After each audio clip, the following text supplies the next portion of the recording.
Sup, KG? Sa video na ito, pag-uusapan natin ang buong history ng Axie Infinity. Hindi ito tutorial, hindi rin ito price prediction, at lalong hindi ito yumaman ka dito na kwento. Ito ay isang malinaw, tapat, at kompletong kwento kung paano nagsimula ang Axie Infinity. Bakit ito naging pinakamalaking NFT game sa mundo, paano ito bumagsak, at kung anong mahalagang aral ang iniwan nito para sa NFT gaming at crypto space. Kung bago ka sa crypto, makakatulong ito para maintindihan mo kung ano talaga ang nangyari. Kung matagal ka na sa Axie, baka may mga detalye dito na makita ka na mas malinaw na ngayon. Let's go! Bago pa man sumikat ang Axie Infinity, iba ang itsura ng crypto gaming. Noong mga early years ng blockchain, karamihan ng games ay simple, experimental, walang malinaw na gameplay or loop. At kadalasan, tech demo lang. May mga NFT na noon, pero hindi pa connected sa mga tunay na laro, tunay na gameplay. NFTs were collectibles, hindi tools para maglaro. Sa traditional gaming, gumagastos ang players, pero walang ownership, walang resale, walang control. Dito pumasok ang idea ng Axie. Paano kung ang item sa game ay tunay na pag-aari ng player? Ang Axie Infinity ay ginawa ng Sky Maybes, isang game studio na nakabase sa Vietnam. Ang pangunahing tao sa likod nito ay si Trang Nguyen. Ano ba ang mga naging inspirasyon ng Axie? Nandyan yung Pokemon, Tamagotchi, classic turn-based games, kagaya ng Yu-Gi-Oh! Ang vision, simple art style, cute characters, madaling maintindihan, pero may economic layer na kasama. Nung una, mabagal ang development, maliit ang community, kaunti lang ang players, mataas ang gas fee sa Ethereum. At dito, na-realize ang isang malaking problema. Hindi scalable ang Ethereum para sa gaming. Isa sa pinakamahalagang desisyon ng Axie ay ang paggawa ng Ronin sidechain.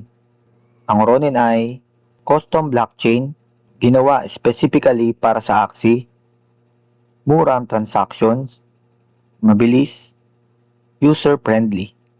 Ito ang dahilan kung bakit nakalaro ang milyong-milyong mga player, nakapag-mint ng mga Axie, nakakapag-trade ng mga NFTs araw-araw. Kung walang Ronin, hindi lalaki ang Axie Infinity. Ito ang unang malaking competitive advantage nila. Noong 2020, mabagal pa rin ang growth. Kailangan bumili ng Axie bago makalaro. Hindi pa uso ang play to earn. Pero pagsapit ng 2021, nagbago ang lahat. Nagkaroon ng global lockdown, maraming nawalan ng trabaho, maraming naghahanap ng online income o extra income.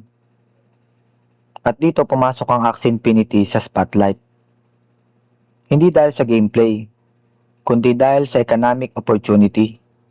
Biglang sumabog ang Axie dahil sa konsepto ng play to earn. Ano ang play to earn? Naglalaro ka, nakakakuha ka ng SLP, pwede mo itong ibenta na may real value. Sa Pilipinas at sa ibang developing countries, ginawa itong primary income. Nabuo ang scholarship system, may mga managers, meron namang mga scholar. Ang Axie ay naging hindi lang laro, naging isang economic system.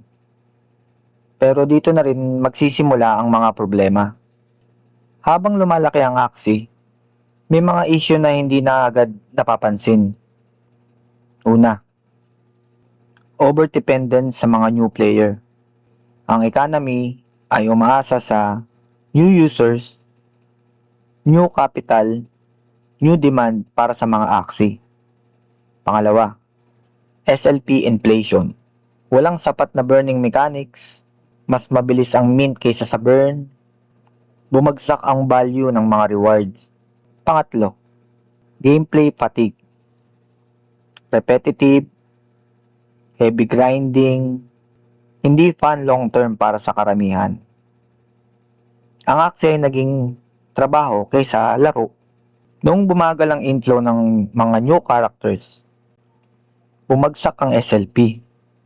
Nawalan ng gana ang mga scholar, umalis ang mga manager.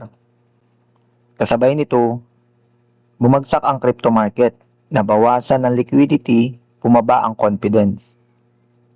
At ang pinakamalaking naging problema nila, the Ronin Bridge hack. Isa sa pinakamalaking crypto hack sa history.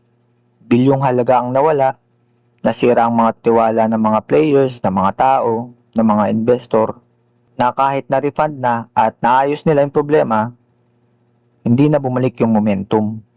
Hindi natapos ang Axie, tuloy-tuloy pa rin sila. Naglabas pa sila ng Axie Origin kung saan merong mga libreng Axies.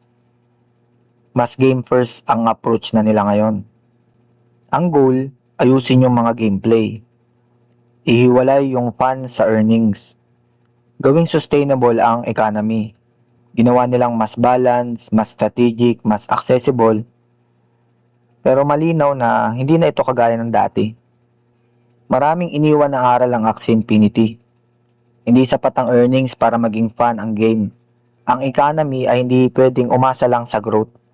Ang mga blockchain games ay kailangan munang maging laro. Kumbaga, dapat yung application mo, yung game na nilalaro mo is playable na. Community trust ay fragile. Isang maling desisyon, pwedeng mawala ang lahat. So ano bang masasabi natin dito? Ang Axie Infinity ay hindi scam. Hindi rin siya perfect.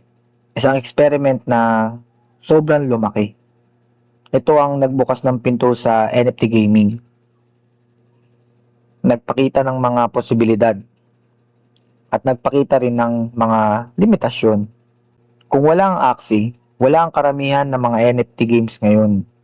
Ang tanong ngayon ay hindi, babalik ba ang Axie sa dating presyo nito? Dapat, ang mas mahalagang tanong, natuto ba ang industry na ito?